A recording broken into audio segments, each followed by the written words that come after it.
You're watching Mirror 7 News. Stay informed, stay ahead for more news.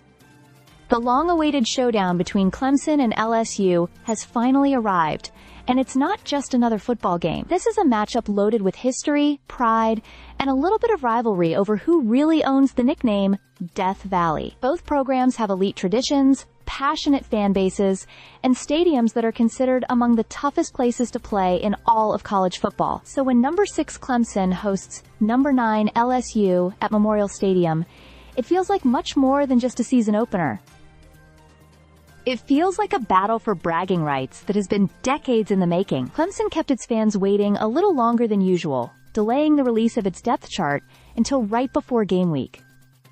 But now the picture is clear. Cade Klubnik, who had a breakout 2024 season and enters the year as a Heisman contender, will lead the Tigers' offense. He'll be backed by a strong set of skill players, including wide receiver Antonio Williams and running back Adam Randall, who's also set to handle kick returns. On the defensive side, Clemson is leaning on playmakers like TJ Parker on the edge and Khalil Barnes in the secondary. Coach Dabo Swinney has emphasized depth, and his roster looks stacked with talent across the board. On the LSU side, Garrett Nussmeier has stepped fully into the spotlight as the starting quarterback. Like Klubnik, he's considered an early favorite for the Heisman and even projected as a possible number 1 pick in the 2026 NFL Draft. LSU brings plenty of firepower, with Caden Durham pounding the ball on the ground and a defense that has already shown flashes of toughness in the early going. LSU players even warmed up wearing shirts with 1-0 printed on the front, sending a message that they're focused on starting the season strong. The game itself has already been tense and dramatic. Clemson capitalized on early LSU mistakes to take a 10-3 halftime lead,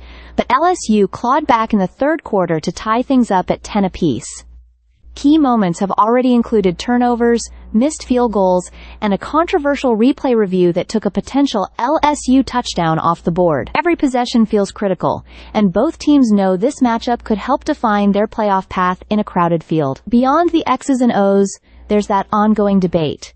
Which program deserves to be called the true Death Valley? Clemson's claim dates back to the 1940s, when an opposing coach compared Memorial Stadium's brutal conditions and lopsided losses to the actual Death Valley in California. LSU, on the other hand, began using the name after winning the 1959 Sugar Bowl against Clemson. Even Bud Johnson, a former LSU sports information director, once admitted that Clemson likely used the name first. But at this point, both fan bases proudly defend their right to the title. Regardless of who gets the historical nod, both stadiums have lived up to the name with their intimidating atmospheres and high winning percentages. And tonight, one of these Death Valleys will have the last word on the field. Whether it's Klubnik leading Clemson to a statement win at home or Nussmeier guiding LSU to spoil the party, this game will be remembered as more than just an opener.